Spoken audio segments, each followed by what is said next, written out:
Welcome. This is our town. We use it as our town hall. It's called the Academy Building, our municipal building. And I'm going to make a little quick change in the schedule here and let our wonderful town manager, Michael Dutton, speak with you first about Bridgewater. And we're all going to talk fast because we know we are supposed to have you out of here in an hour and 15 minutes. So we will do our very best, and I'm just going to hand it right over to Michael Dutton. Oh, thank you. Thank you, and welcome, welcome to Bridgewater. And I'm glad we got you pushed right into the end of the room here, but that's good. It's a cozy crowd. I was going to talk just a little bit. I'm going to just take a few minutes to talk about municipal government and what municipal government does in this state, in this country. Primarily, municipal government provides the basic services that people need on a local basis. So we provide education, we provide fire and ambulance coverage to our citizens, we provide police coverage to our citizens, and we provide utilities meaning water, sewer, things of that nature. We do not provide electricity. We do not provide cable TV. Those are provided privately by private companies. So we are focused pretty much on all the things I said. I was going to take just a few minutes of my time, which is only a few minutes anyway, just to talk a little bit, and I'll hand out the pamphlets for you, or I'll leave them over on the table, and you can pick them up on the way out. One of the interesting things about and people all over our country are intrigued by how our local government runs in Massachusetts and New England. And for those that don't know what New England is, it's the several sort of the early states of this country: Maine, New Hampshire, Vermont, Massachusetts, Rhode Island, Connecticut make up sort of the New England states. They're all in the northeast part of our country, and in New England states, there is this form of local government called town meeting form of government. And that means that people, any citizen can come to an annual meeting, and they're usually in March, April, or May. They can come to an annual meeting and they can talk about any subject that is on the agenda, and they get to vote on everything that the town, almost everything that the town does. So they get to vote the town budget. They get to vote whether the town builds a new school or not, or whether the town builds a new water plant or not.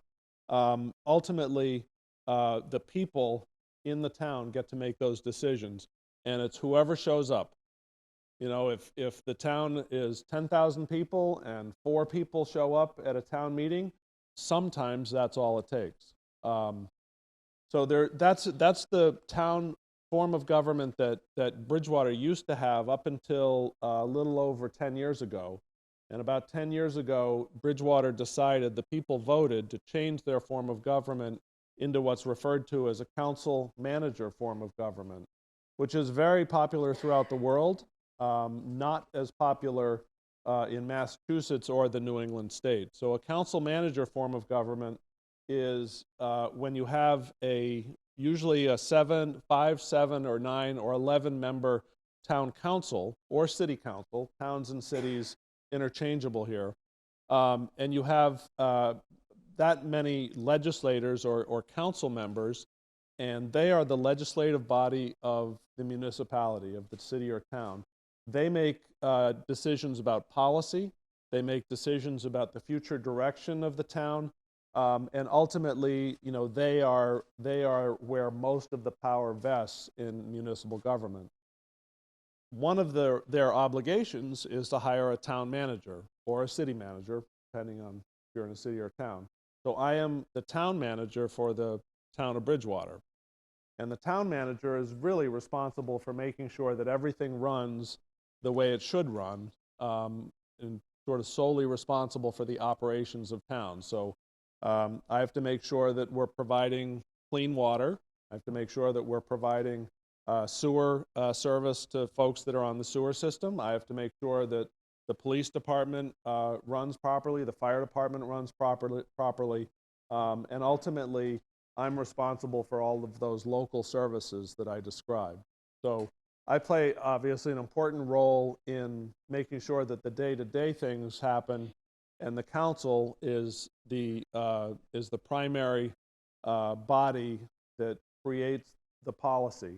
And to give you a good example, the town council right now is wrestling with some changes to our zoning ordinances. You know, deciding, you know, should we allow multi-story buildings over here? You know, should we allow mixed use, meaning commercial and residential development over here? Those are policy decisions. But once the council makes those policy decisions, then we have a responsibility, I have a responsibility to make sure that those policy decisions are carried out within the operations of town. So that is really basically how town government works from my perspective. Obviously, I could talk forever about how town government works, but you don't want to listen to me forever. So I will be happy to turn it back over to Mary Lee, unless you want me to turn it over to somebody else. Where did Councilor Moore go? There he is. Councilor Moore is a member of our town council. As I mentioned, he's one of 9 members, and the council, this year he's the vice president of the town council. And the town council is that policy-making board that really helps me provide the certainty so that I can go and operate the town.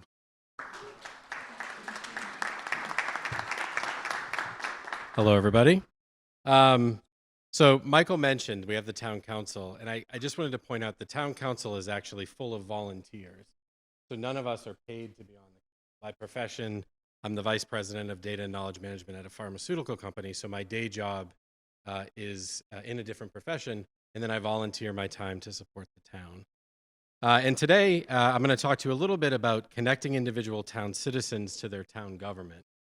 This is really important. This is a point of emphasis for us right now. Michael mentioned sometimes we have elections and maybe 4 people turn up. Clearly, we want to get more participation than 4 people out of a full community where our decisions impact their lives. So I'll talk to you a little bit about how I think about that. I think, so for me, when I think about citizen involvement, I really think about 3 things. I call it the 3 A's. The first is attribution. The second is awareness. And the third is accessibility, and I'll talk through each of those. So the first one, attribution, this to me is a term that describes how individuals evaluate the behavior of others. And as humans, our brains are constantly trying to figure out the environment around us. And if we don't have the full story, our brains will actually invent the missing pieces.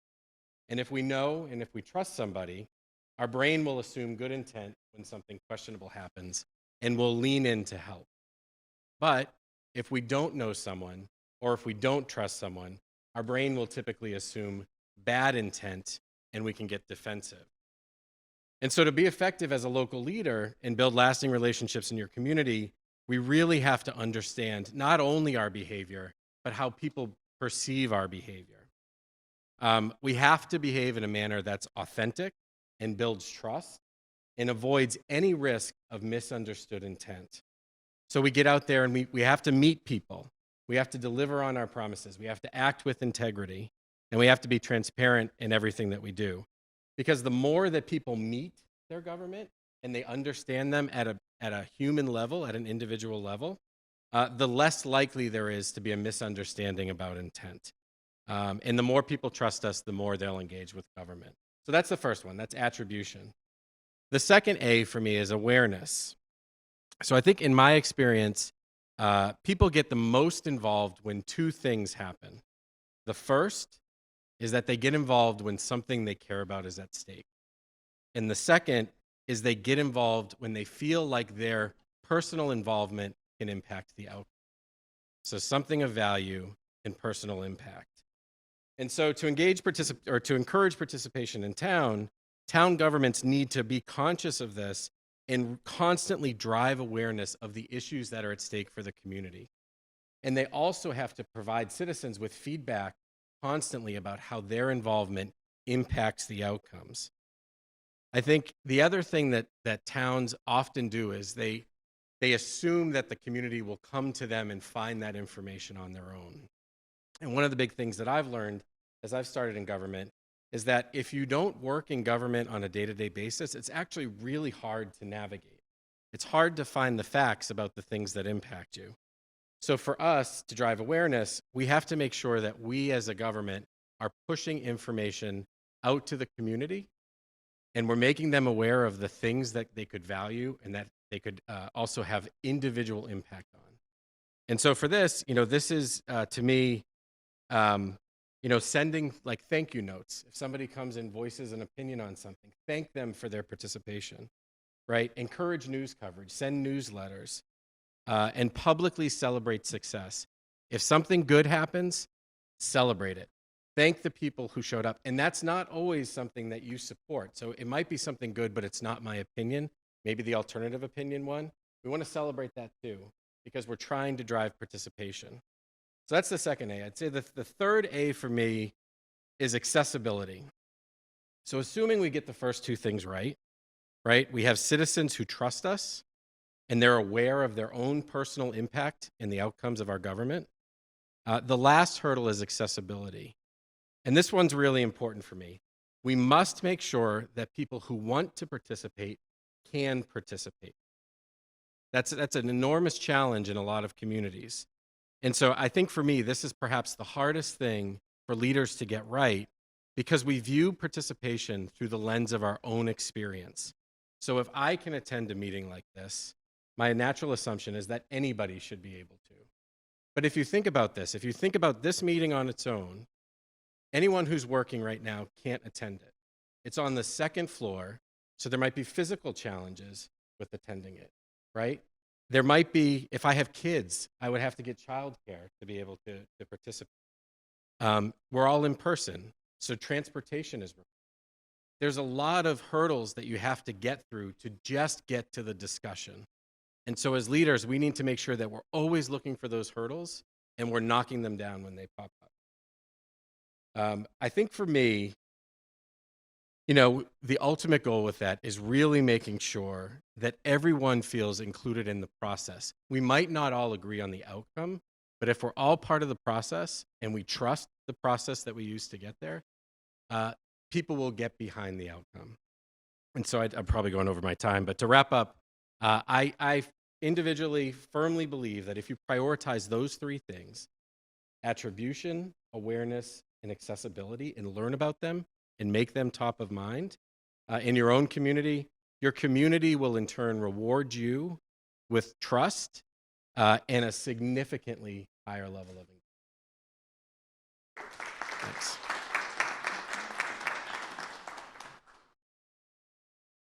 See, we've got good government here in Bridgewater. We're very proud of it and proud that you can hear from them. We also have a very good federal government, and next you're going to hear from people who work for our state senator. So one of our state senators, we have two state senators, and I'm going to, what's that? Oh, federal, yes. Yeah, we have lots of state senators.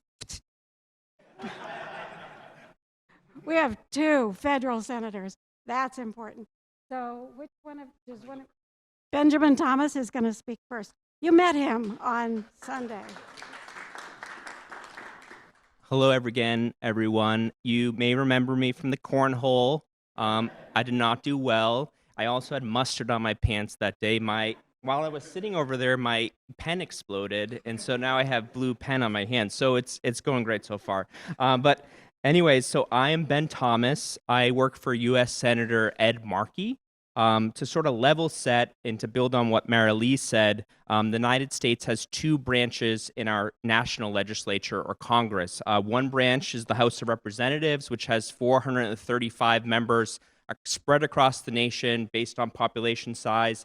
And then we have our U.S. Senate, which has 100 members, 2 for each state, regardless of the population size. And so Innocent and I work for one of our U.S. senators, Senator Ed Markey, and you may also know our other U.S. senator who ran for president, Senator Elizabeth Warren.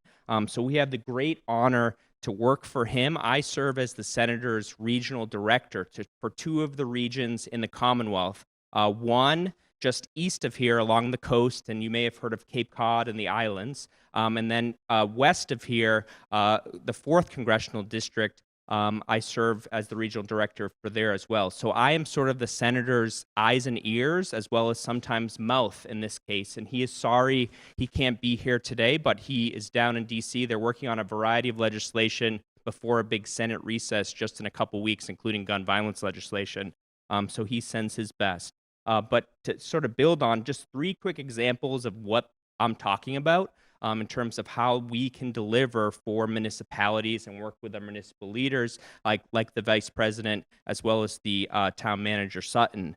So one of the examples, actually, you all maybe know about, Bridgewater State University just down the street just got $1.5 million for a cybersecurity training range that's going to help students and professionals understand how to respond to cybersecurity issues. And that funding was directly from our federal government. Someone like myself, as well as other staffers in our Washington, D.C. office, worked with the college to understand what the project was, and then Senator Markey prioritized funding to deliver those dollars to Bridgewater State as a part of the federal budget.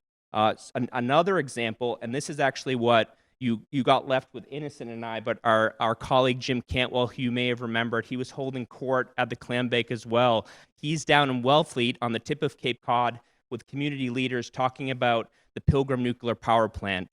So just as another example of what we help to do, the Pilgrim Nuclear Power Plant is one of our old nuclear power plants. It's being decommissioned right now. They proposed dumping 1 million gallons of water into our Cape Cod Bay.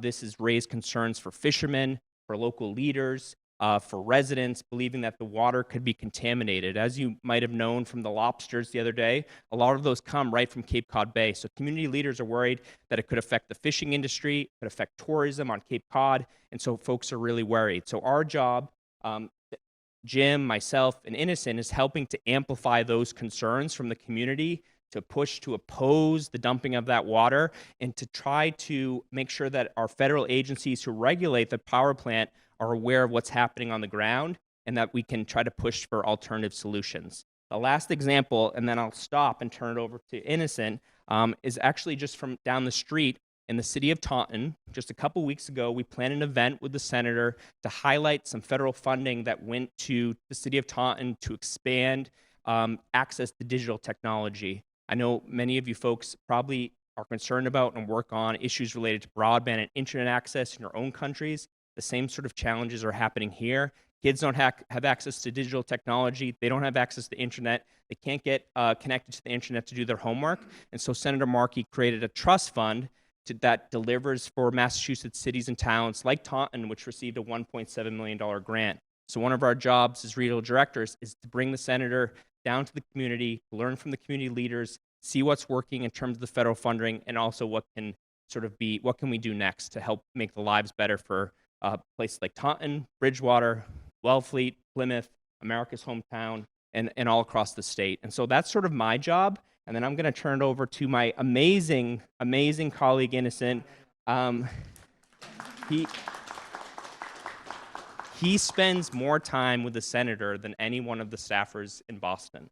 He's with him all the time. Just yesterday, we were cube mates together. Senator called him on the phone randomly.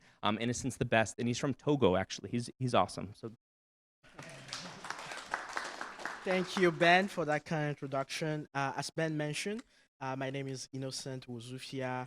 I work with him in the senator's Boston office. And as he mentioned, I'm originally from Togo, West Africa. So it's extra special to welcome you all to Massachusetts. So nice to meet you all.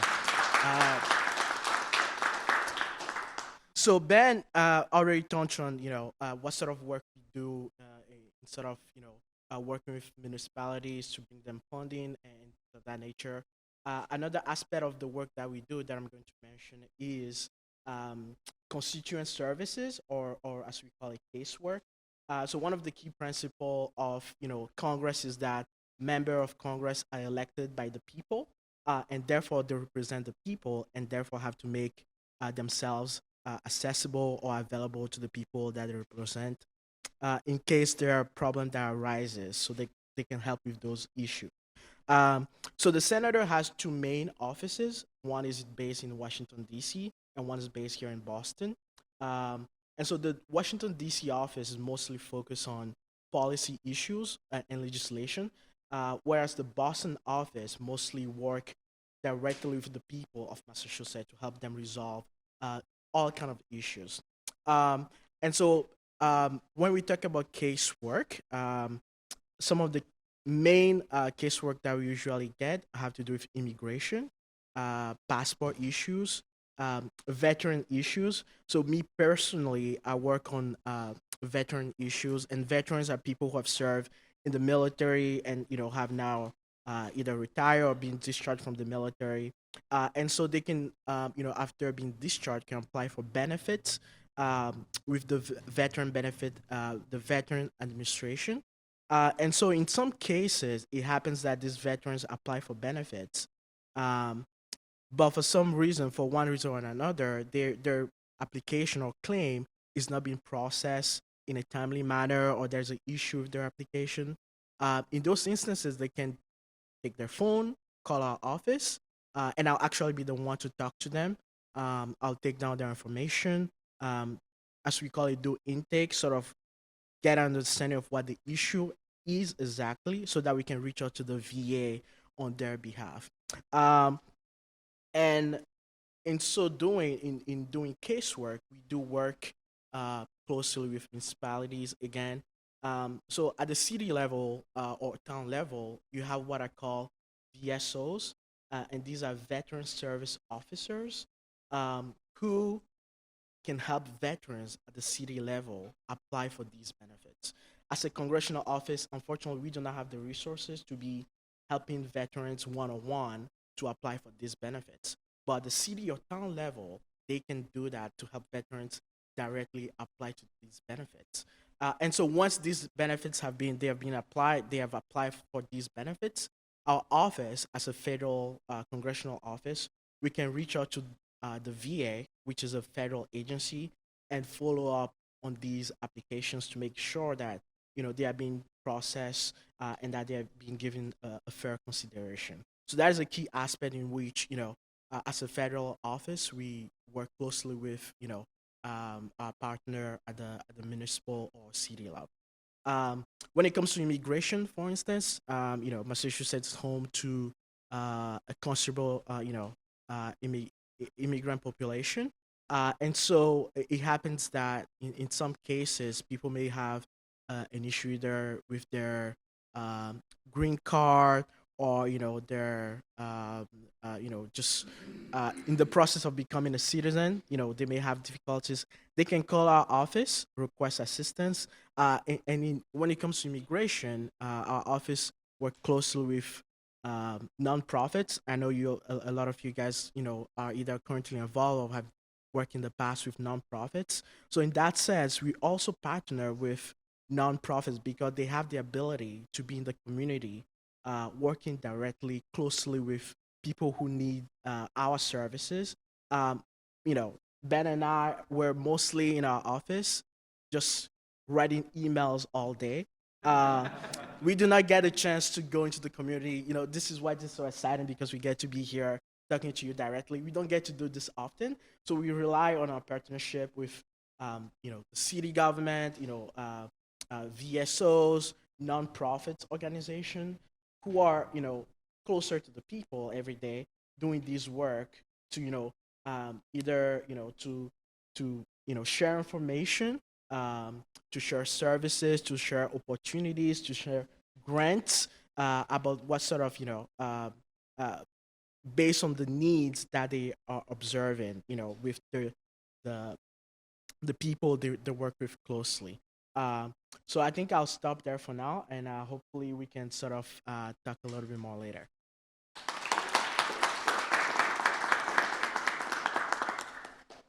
Ray Jemian is the vice chair of our planning board here in Bridgewater, and he can explain to you a little bit about what he plans. Okay, Ray?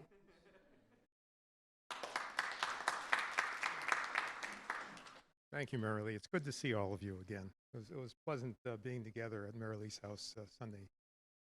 One correction, I'm not the vice chair anymore. I was, but no. Okay, in order to explain the planning board to you, it's going to take approximately maybe half an hour or so because it's a fairly complicated. We'll try to work it down to 3 minutes. Planning board actually is a very important board. It's made up of 5 people. We're volunteers. Not paid at all and Mr. Oyet here deals with corruption, so maybe there's something to think about here, you know. We're not paid, we're volunteers, we serve 5-year terms, and we basically determine building in this town. In other words, what goes in, where it goes in. You've heard the word zoning mentioned, and the idea behind zoning is to make sure that if you have a house that you don't have a factory next door, that commercial buildings are in one area, residential are in another area. And that's very important. We don't determine the zoning, but we enforce it. The process is this, and I'll just go through this quickly. If, say, somebody wants to come in and build a subdivision meaning a number of houses, or they want to build a commercial building, they have to come up with a set of plans, which look something like this, with a number of different pages to it, dealing with various aspects of the development. Those plans are submitted to the town. They are given to various agencies within the town. For instance, the town engineer is extremely important. We have a planner that goes to the police, the fire, just so that they have an idea what the plans are. Comes to the planning board, and we, by law, set up a public hearing. And that is extremely important because as much as we get advice from town officials and we look it over ourselves, sometimes when the public is able to voice their opinion about whether the project is viable or not, we learn new things. And that can take a while. Sometimes when a large development comes before us, we could spend weeks, even months, going over it. And so the planning board looks at all the data that's brought in. We have the public hearing. Once the public hearing is closed, it's officially closed, then the public can no longer say anything. We sit down among ourselves and we make a decision. And the decision could be, we approve it. We could approve it with specific conditions on our part, or we could disapprove it. The planning board in Massachusetts has essentially sole power. In other words, if we disapprove a project or approve a project, other officials within the town cannot override us. The only way it can be overridden is by the developer if they don't like the decision to take us to court and have a court say we did the wrong thing. But whenever we give a disapproval, we give the reasons. We give specific reasons. And the things that we have to look for in a development are really important. Now, let me just give you one example. Bridgewater is at a low sea level. We have a lot of water. And when you build a development, you're building a road. The road, and then you're building houses which have roofs on them. When you have a road and you have roofs, you have more water running off. Where's that water going to go? If you don't have a procedure to take care of that water, it's just going to flood. And most of this town does not have sewers. So you have to come up with a system to take care of that water. We call it a detention basin. In other words, you funnel the water off into a basin into the development where it can eventually seep into the ground. That has to be done properly. The planning board is not capable of ourselves. We're not engineers, but we have a town engineer, and that person gives it advice. We look at lighting, we look at the width of the street, we look at where the street lights are going to go, we look at power lines. All those things have to be approved, and they're all on these plans when they come forth. That's basically it. It's an important board, and I think we do a decent job. Thank you.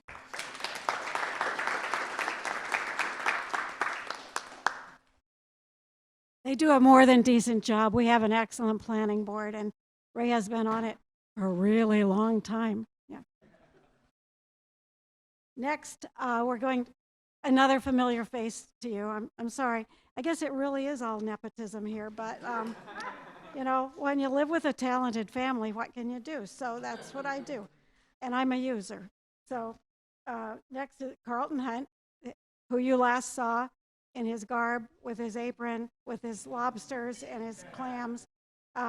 He's going to talk to you a little bit about energy conservation. And okay, I'm going. Thank you and greetings. Welcome to Bridgewater. I am Carlton Hunt. She told me that. I'm a volunteer in the town's government. I'm not paid. Professionally, I worked in the coastal and ocean environments for about 40 years, dealing with major environmental issues related to ocean management and technical support to federal and state regulations. Over that course of my employment, I did work a little bit with climate change, adaptation, and sustainability. I chair Bridgewater's Energy Committee. That's one of my volunteer positions. And I'm also vice chair of our Community Preservation Committee. The Community Preservation Committee is a committee that has funding whereby we try to preserve historic buildings, such as you're in here. This building was built in the 1800s, or across the street. There's a memorial building that was built in 1872. It's being restored for a different reuse now. We also do open space preservation. That means we have to balance housing, industry, and open space. Open space leads to recreation. So we have that board has that say over that kind of thing, and we can provide money to help support the town or private citizens or nonprofits to actually support those. The last thing that we do is, I said housing, open space, recreation. What am I missing? Housing, that's the other piece. One thing that we're want to get much more involved with is housing, affordable housing. Housing that people can actually, through their work, cover the cost of that, pay for it. So we can get more people that have less income into better housing. My goal here today is to talk about energy, actually, and sustainability. And I'm going to introduce a gentleman in a few minutes that has a really wonderful invention that he's working on now to get installed here in town and other places to harvest low wind energy, 5 mile an hour wind. You know those big windmills that do like, well, he's got one that's this big by this big, weighs 500 pounds. What, that's 300 kilograms, if my math's right. But he's going to tell you about that one, because wind blows all the time, daytime, nighttime. Sun only shines daytime. So he's got a great development, and I'm going to have him introduce that to you. We're all familiar with the long and have long understood the negative impacts of global climate change, warming at the global, national, regional, and local levels. It's not just here in America that we're feeling the pain. Everybody's feeling the pain. It involves food production. It involves all sorts of things that we need to manage so that the warming gets back to what is our longer-term normal. The question right now is, it's not a question of if, but how, in fact, to wean ourselves away from non-renewable fossil energy. That's a problem across the world. The question is, can we do this in a cost-effective, efficient manner? Should the solution be top-down, from the federal government down, or should it be bottoms-up, from people like my friend here who's an inventor? He's an engineer. I know there's at least 2 engineers in the crowd, so you guys will understand the technical word. Relative to Africa, previous Mandela Fellows have conveyed the need for energy delivery to African rural areas. As I understand it, those areas are not on an electrical grid like we are here in the United States. The availability of lights at night for students to actually read and learn are therefore limited because they have no way to light the book at night or to study, to do the math, do the engineering. Also, access to clean water, either surface water that's on the top or underground, subsurface water. Access is limited. We learned 4 or 5 years ago when the first ones drinking water came from a pool in a river that may or may not be clean. And they had no access and no way to get clean, potable water. So I thought then, because I grew up in the Midwest of the middle of this U.S. country, where we had windmills that went like this, not like that, but like this, that pumped water out of the ground for us and for our animals. And it was safe, potable water. How can we do that in an area such as in Africa that doesn't have power, and this is wind-driven, it doesn't have power to make an electric pump, move the water up and down? The other problem is clean water to cook your meals with, to have healthy diets, etc., to irrigate. How do we irrigate? How do we grow where there's not so much rain? I grew up where there's only 13 inches of rain a year. We had ditches that carried water from rivers and ponds to our farm. How do you deal with cooking if you don't have access to wood, or you don't have access to propane and that kind of fossil fuels? All that contributes to climate change. During the early days of the Mandela Fellow Program, I did suggest, as I said, the use of windmills to deliver clean groundwater. A young African I found later had in fact developed and built his own windmill to get water out of the ground. I have no idea how far that's gone, but that's a really critical issue where you don't have electrical energy, fossil fuel energy. You think, use the wind to get that up. So my vision that I'd like to convey, and I'm going to get to Robert in a second here, my vision is to deploy inexpensive alternative energy sources in the regions, specifically deployment of small-scale solar, not large-scale, but small-scale, for a single house, one small panel that could light it up or power something. For single families to small villages, I know how distributed the living quarters are in Africa, and I've gone in on Google Earth and seen it. It's very distributed. It's not like this street that has tons of houses along it. The other vision is to not rely on commercial scale power distribution systems, to enable groundwater recovery for clean water, or to power local water purification systems, to enable rural populations to access reading and other educational materials, to enable small-scale wastewater treatment systems to improve health. I've been to Puerto Rico, which is a territory of the U.S., where a small village of 200 households had their secondary treatment. That is not just taking the particles out of the wastewater, but actually removing more than that. And that was a 200 household or 200 family distributed secondary treatment plant up in the mountains of Puerto Rico. That's transportable and transferable to other places if you have power. How do we get the power? The other thing is to provide training necessary for regional and local installation and long-term maintenance abilities. In other words, some of these equipment need somebody to install it. They need somebody to maintain it. They need somebody to come out and check it. So that's employment. So that's training. And finally is to improve the health of the local populations. I've been a little bit disjointed, which is typical of me. But thank you for listening. I hope we can provide power to improve health and welfare of all communities, which we have little or no power access now. And I'm happy to answer questions later. I'd like to introduce Robert Monteith, who's an analytical instrument engineer. He works for the university, but he's going to describe the new windmill, and I apologize that I didn't bring a picture of this wonderful development that he's done. Thank you. Hi everyone, how's it going? Nice to see you all again. So as Carlton said, I'm Rob Monteith. I work for Bridgewater as my day job, but I also started a company called Arc Industries, where I'm founder and CEO, where we design and manufacture vertical axis wind turbines for all locations, basically. Carlton kind of stole my thunder a little bit on climate change, but we'll go with it. Yeah.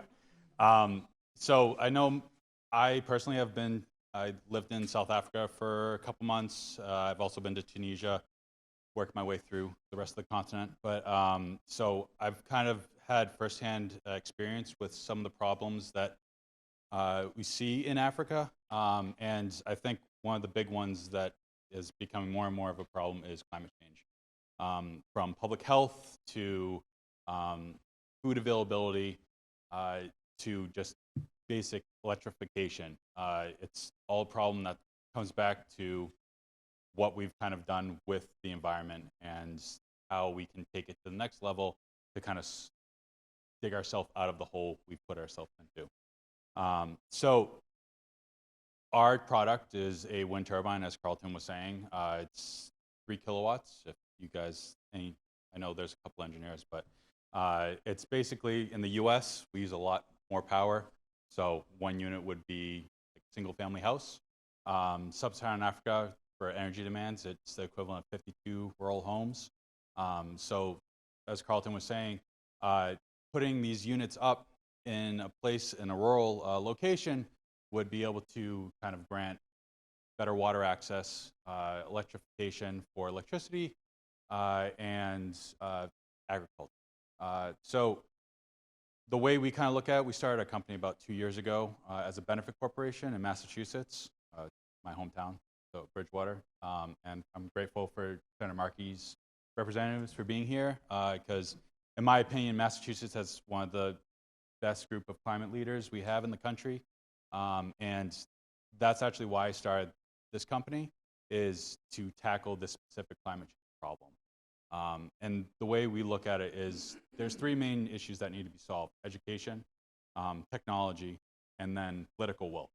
Massachusetts, we've got that. Thank you to the senator's office.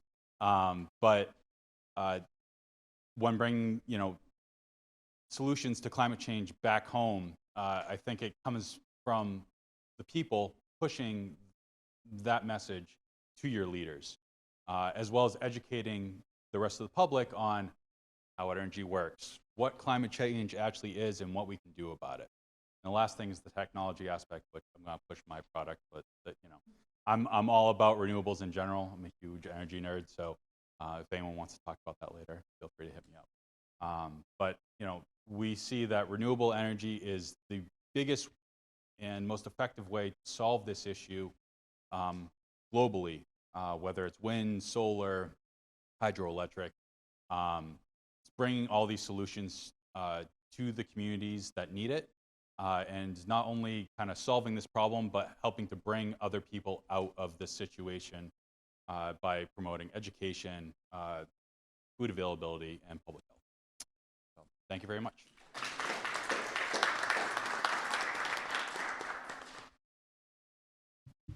Okay, and now we're going to hear from Dr. Karen Eicher.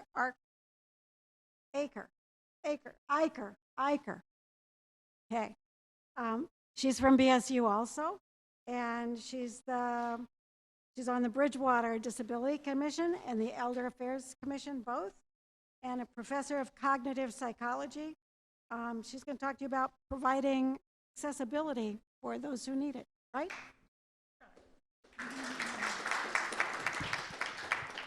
So I've been asked to speak to the issue of providing for all abilities in remote areas. This is going to come as no surprise to anyone. I don't have any answers for you. What I do have are some issues that you might want to consider and a potential strategy to think about. I'm going to read my notes because by training, I'm a speech-language pathologist, and I single-handedly could talk here all day long because that is my job. Alrighty. The barriers and challenges faced by individuals with disabilities, especially those in remote areas, are as numerous as the stakeholders. When trying to parse out the needs and priorities, we must consider not just the physical limitations and health challenges of the persons with disabilities, but also their access to health services and education, and their ability to participate in their community.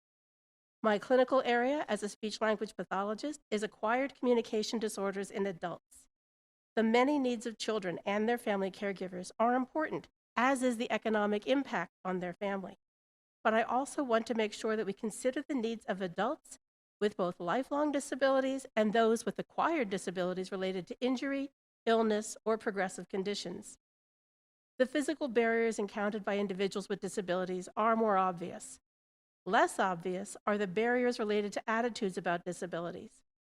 All levels of government are involved in providing services and support for individuals with disabilities, and those services are resource-intensive and expensive. In this country, Attitudes towards this responsibility range from supportive to resentful to dismissive, with some needs minimized to the point of erasure. Too often, the needs and concerns of individuals with disability are not valued and not addressed in meaningful ways, if at all. This range in attitudes also occurs among people with disabilities and their families. Some individuals are angry and resentful. Others are ashamed. And some accept their situation and do not self-stigmatize. There are also differences in attitudes related to seeking out or accepting services and trusting in service providers. This all speaks to the importance of considering the local culture when developing plans that serve individuals with disabilities. There is no universal solution that incorporates personal and local attitudes towards disabilities with the widely varying needs of individuals with disabilities and their families. And I lost my spot. But there is a framework to help decision makers at all levels of government and program providers understand disabilities and guide future planning. Many, if not all, of our scholars, and I know some of you are healthcare providers, have a strong understanding of have a strong working knowledge rather of the various efforts of the World Health Organization. I would like to highlight one important framework that they have been instrumental in developing, the International Classification of Functioning, Disability, and Health.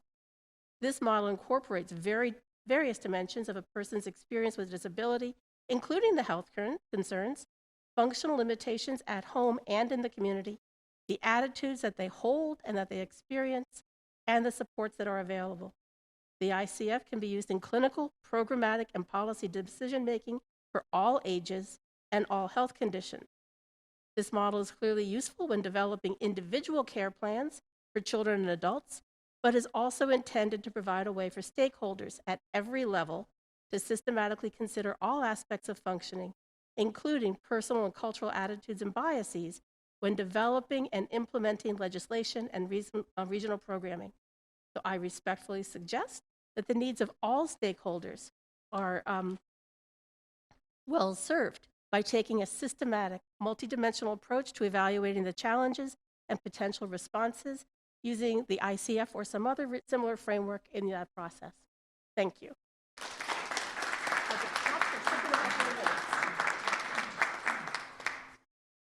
Thank you. And I'll mention that some of the speeches, the talks that you're hearing are copied and over here on the table. You can pick them up on your way out. I think people brought some business cards too, so you want to gather those. And then we'll send you an email with people's email addresses if you want to get in touch with any of the speakers later on. I know you get bombarded with so much stuff, so when you're back home in Africa and you think about when you first got here, remember one of the first days and you want to talk to somebody, we'll make sure you have that information, okay? And we're going to wind up today with our Chief of Police, Chris Delmonte, and our Captain, Carl McDermott. And I don't know if you're going to talk at the same time or separately, or which one of you wants to talk in first. You guys can, you're the chief. Yeah, we're going to have a tag team effort on this. So first of all, one of the lessons of leadership, surround yourself with good people. That's why Captain McDermott is here. I'm very fortunate to work with some of the people that I do. Just to give you a brief overview. Well, first I should say welcome. It's good to see you. The last Mandela Fellows has been some time, and I know that you are in good hands. I see my good friend Jabbar over there, so I have a lot of faith in how successful your program is going to be. We hope you get a lot from it. Don't hesitate to ask those questions. Whatever those questions may be, don't be afraid. Please ask them. I know we have some colleagues in the audience who are in the law enforcement law side, so please ask those questions. I'm going to limit my comments today to just talk about one aspect of policing. As you know, policing in the United States is really, it's about community caretaking, right? That's our function, right, is to really be concerned with the community itself from a holistic approach. We have limited resources, limited abilities, but to the degree we can, having that community impact is vitally important and something we take seriously in what we do. One of those aspects and a change in our culture that we've seen continue to grow, but is seems to have been exacerbated in the last few years, and that is mental illness and substance abuse. And so to better handle that issue in our communities, you know, most of what we deal with, first of all, most of what we deal with is not crime related, right? Policing does handle those issues that are related to violence and crime, but often what we deal with are problems that are something less than that or contribute to that, that show themselves in other ways. And mental illness and substance abuse are one of those issues that we deal with every single day. And the way that we have approached that issue is we actually have 2 clinicians who work with us. We support a co-response model, which is we go to calls for service with those clinicians. That's not always possible. We share that resource amongst 6 neighboring communities. And their main function is to help provide that professional experience, that professional expertise to these problems in the field as they happen. We hope that by doing it in a co-response fashion, that we are not only are we helping to address the issues, reduce the repeat calls for service, and minimize those catastrophic consequences that may come along with those disabilities. And so that's what we utilize in Bridgewater. We're very fortunate in that way, that we have the ability to bring these co-responders. And so anyway, I'm going to limit my comments. I know you have a lot of things that you want to talk about. I'm going to limit my comments. Carl, would you like to add anything before we go on? We'll see you. We'll talk again, and please ask any questions that you have. So thank you.